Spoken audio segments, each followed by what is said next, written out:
Hey everyone, I hope you're doing well. It is Wednesday here, so I'm recording a video for you. And gosh, we have a lot going on. I had two different topics that I wanted to talk about today because they're both themes of the month, but they're both very present at the moment.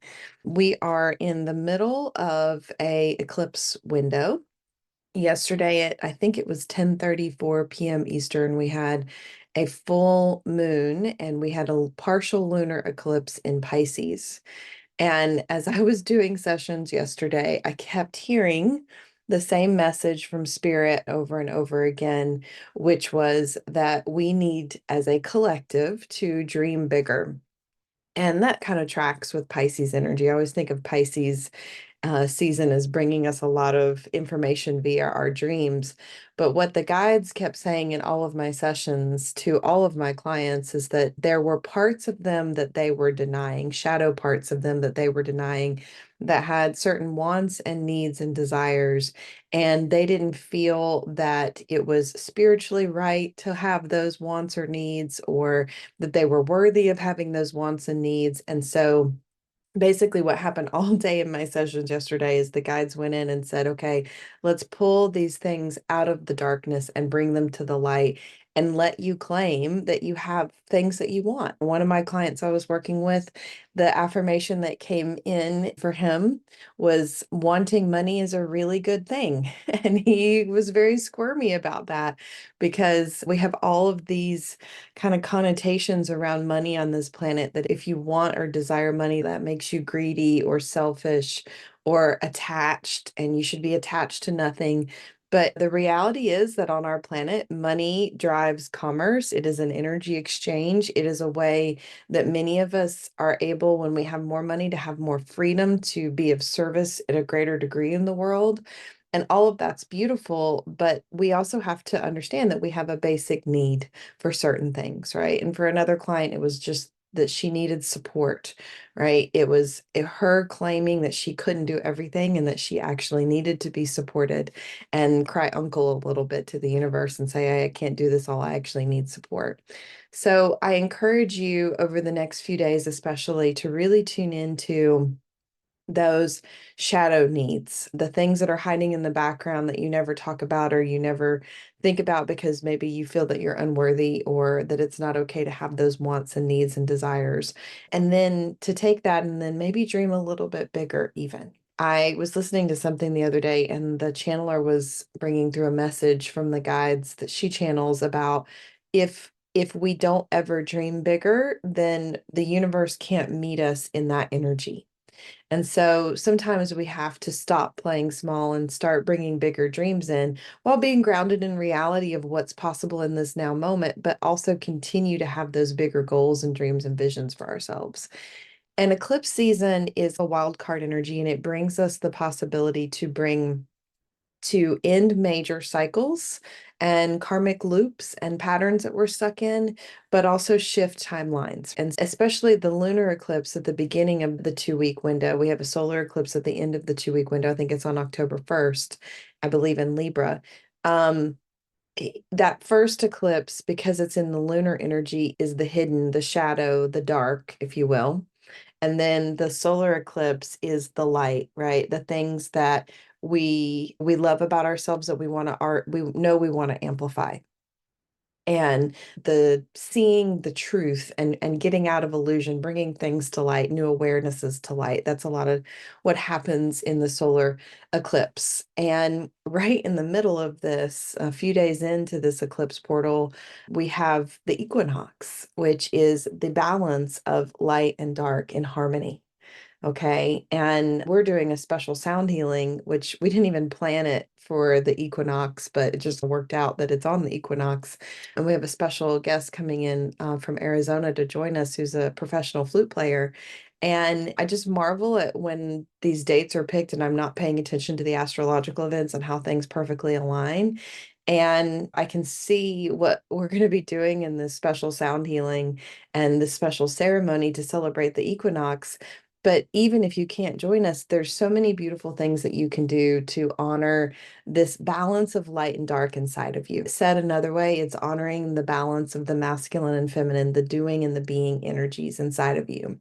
So if you find that you have a tendency to go towards one or the other, meaning you are always overdoing, or maybe there is some stagnation and you feel like you need more doing energy in your life and you're spending too much time in the being, this time period, especially at the equinox, is a perfect moment to set an intention of getting some support and finding balance in those two energies, right? Also, if you're someone who continuously is doing healing work on yourself and working on clearing, maybe you want to bring in the intention of receiving during this time period.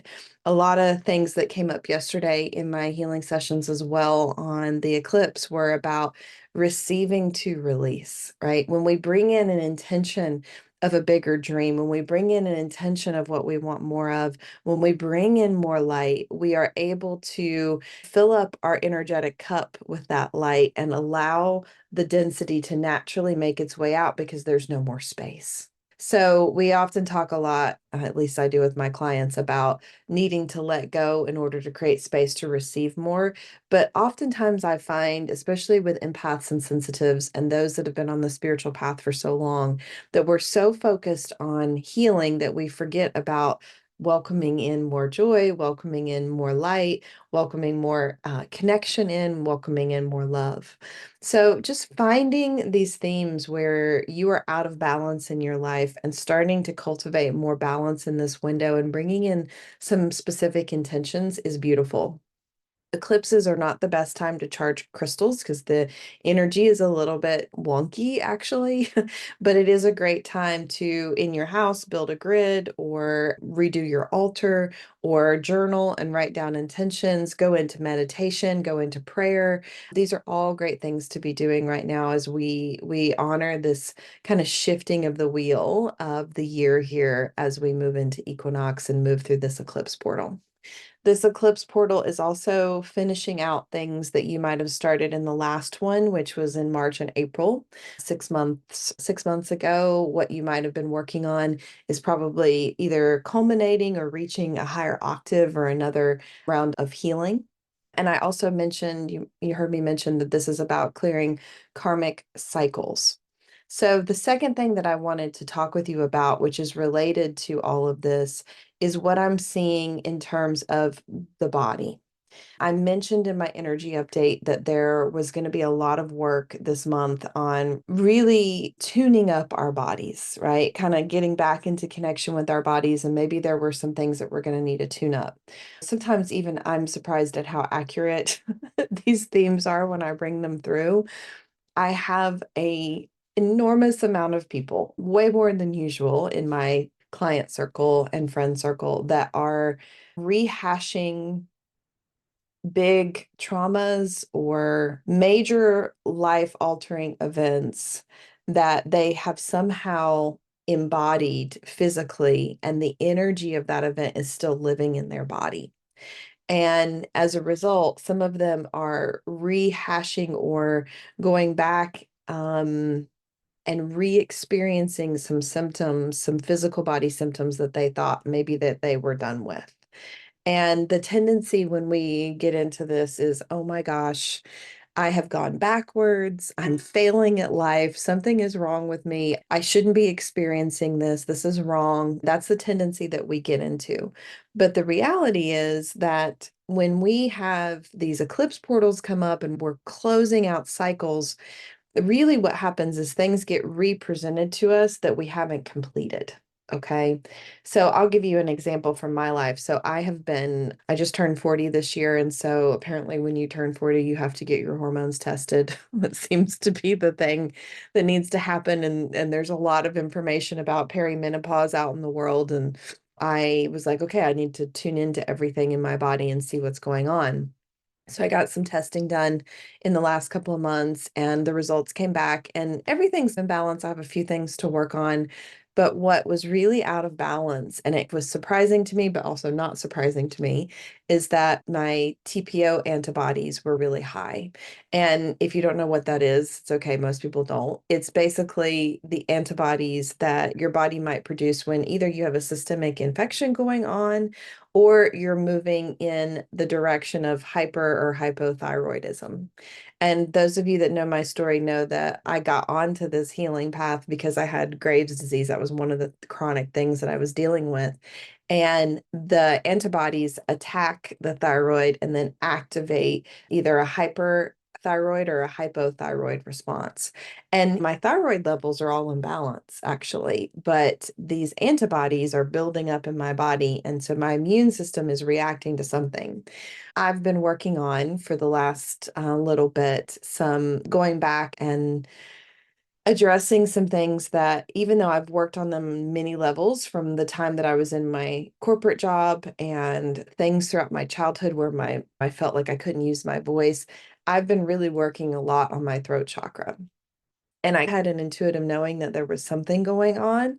And so when I got this test back, it wasn't super shocking to me, but I was a little bit disheartened, right? Anybody would be of like, oh gosh, we're working on this again. And the guide said, no, don't go there. You have an opportunity right now to close this cycle out and to get a deeper layer of healing in your body. And everything is coming up for a reason. And at the same time, I'm doing a whole bunch of other things that just all landed in the month of September to take care of my body that I had scheduled far out. And so I can see how a lot of us are working on our bodies. And as we move towards higher and higher frequencies, higher and higher states of channeling light, the body has to be addressed. And I think we're going to continue to see major advancements in health and wellness over the next 10 to 15 years that are really going to allow us to have health at a brand new level within our collective. And things are going to have to be addressed along the way within our own bodies that are byproducts of all of these behaviors and all these processed foods and all these things that these toxins in our environment that we've been dealing with for a long time. And it's going to continue to keep us having a focus on our body. I think gone are the days where we can just say, oh, the body is secondary. I just work and work and work and I don't have to consider it. There's all these trends now in social media land about sleep is the new drink, right? Meaning that sleep is the most important thing. Instead of having a cocktail at the end of the day, people are talking about how many naps they get to take in the day. So I definitely see us shifting our culture where we are kinder to the body. And I can see how, as we are kinder to our own bodies, we're going to be kinder to the earth. And I can see how things are evolving here. And I've got some clients that are dealing with some really serious things, not easy illnesses, and not that my thyroid condition is easy to deal with because it makes me really tired and other things get activated. But comparatively speaking, right, I am working on something that I can really take ownership of. And there are things that people that I'm supporting are dealing with that they're even bigger than that. But every time I work with them, it's about them being in charge of their healing journey and maybe bringing in a blend of Western and Eastern medicine to support themselves and trusting their internal compass and their internal guidance to bring them to the things that are going to be most beneficial to them. So this is an important time of really taking stock of what's going on in your body and addressing some things. Doesn't have to be scary, doesn't have to be big, but I do think that you guys are going to be working on closing out some big cycles with your bodies this month. And those karmic cycles that we're healing are also attached into experiences that we've had emotionally and relationally with people in our lives. And so all of these things are connected. When we're closing out a karmic cycle in a relationship or a pattern that we've maybe been running for many lifetimes, there's always going to be a physical body impact to that, right? There's something that we're holding in the physical body because the body is the densest layer and it grabs that energy and it quarantines it for us until we're ready to deal with it. So those are some of the things that I'm seeing. Lots of intensity. I've also got my girlfriends keep texting about how intense some things are that are coming up for them. Some major things from their childhood are coming up, just big awarenesses coming forward. So if that's something that's happening for you, you're also in good company. but this is a time for a major shift, a major change to happen in your life. And so just stay the course, take good care of yourselves, stay attuned to your spiritual practices, stay attuned to your energy body, and this too shall pass, my friends. All right. So have a beautiful rest of your day. Thanks so much for watching. We've got some events coming up in October as well that I'll be posting soon. But the next one that we have is on the 21st, which is this Saturday, and a special sound healing with our friend Sherry Fencer that's coming in from Arizona. All right. So have a great day, and I'll see you next week.